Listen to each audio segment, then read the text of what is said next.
Bismillahirrahmanirrahim. Assalamualaikum warahmatullahi wabarakatuh. Teman-temanku sekalian, dimanapun kalian berada, yang insya Allah dirahmati oleh Allah Subhanahu wa Ta'ala.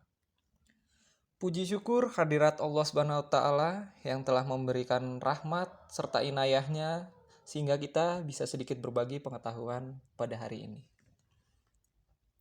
Salawat serta salam kita haturkan kepada Nabiullah Nabi Agung Muhammad Sallallahu Alaihi Wasallam yang kita nantikan syafaatnya di yaumil kiamah. Amin, amin, ya rabbal alamin.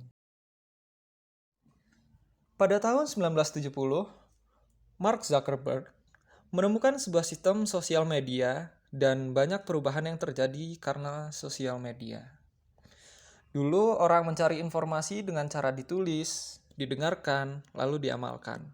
Tetapi, pada zaman sekarang, orang mencari informasi dengan cara searching, di-screenshot, di-download, kemudian didebatkan.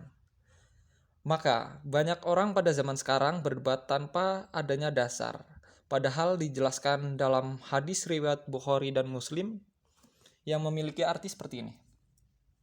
Orang yang paling dibenci oleh Allah adalah orang yang paling keras debatnya. Oleh karena itu, izinkanlah saya sampaikan sedikit tentang bijaknya bersosial media.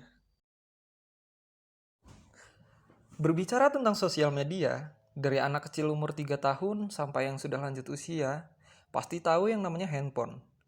Bahkan nini-nini zaman sekarang saja selalu update sama berita terkini. Nini-nini aja update. Masa kita...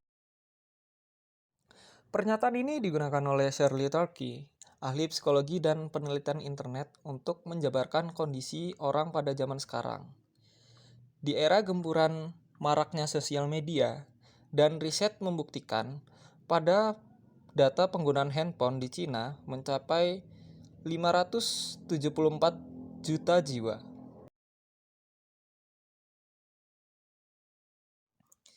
Bagaimana cara kita agar selalu update bersosial media, tetapi tetap bijak dalam menggunakannya?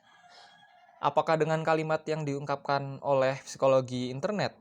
I share, therefore I am. Yang artinya, saya berbagi, saya ada. Sebenarnya bukan seperti itu, teman-teman.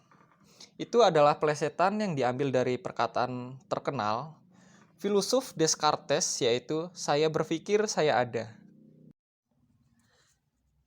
Nah, jika kita perhatikan, dari tahun ke tahun, sosial media mengalami kemajuan baik dalam segi penggunaan maupun pengetahuan.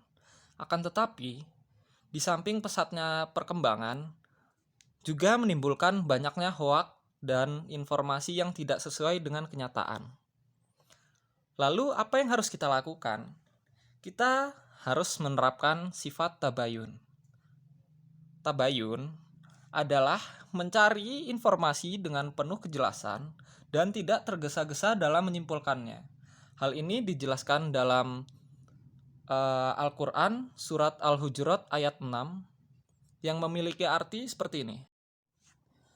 Wahai orang-orang yang beriman, jika seseorang yang fasik datang kepadamu membawa suatu berita, maka telitilah kebenarannya, agar kamu tidak mencelakakan suatu kaum karena kebodohanmu, yang akan menimbulkan penyesalan untukmu di kemudian hari.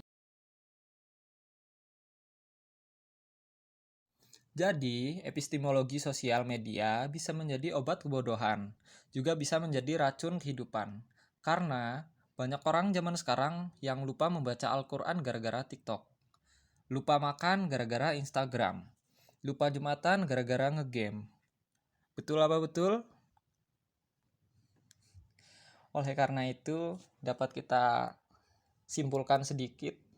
Pada zaman sekarang, kita harus selalu waspada dalam bersosial media. Kudu pahami akan adanya fakta dan hoak.